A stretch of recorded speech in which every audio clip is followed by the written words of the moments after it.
What's really nice about the house is that it is quite soothing.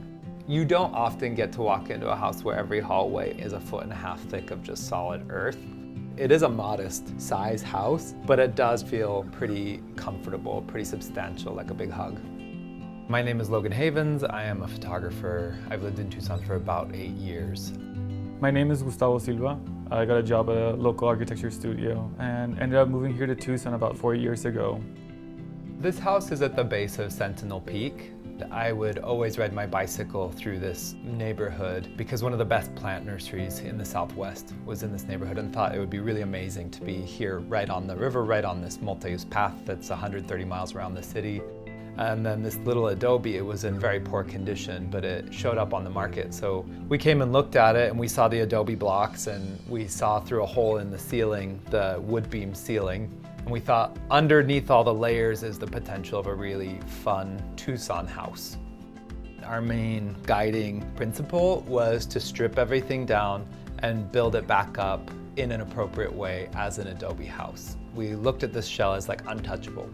We have to make sure what we add to this Adobe is not trying to replicate old or replicate historic. All the plumbing runs in the bathroom and the AC is like in that plenum.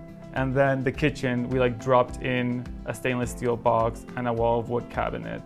Hypothetically, you could take out all of the additions we made and you would be left with the untouched Adobe structure. The original bathroom, we found out that the family had an outhouse. And so there never was a bathroom inside of the house. Fitting it into a thin slice between the two bedrooms, and then that plumbing wall makes it so that you can access the bathroom from the living room, or when you have a party, people can enter it, walking past the closet, but with the curtains, it just feels like walking down a hallway.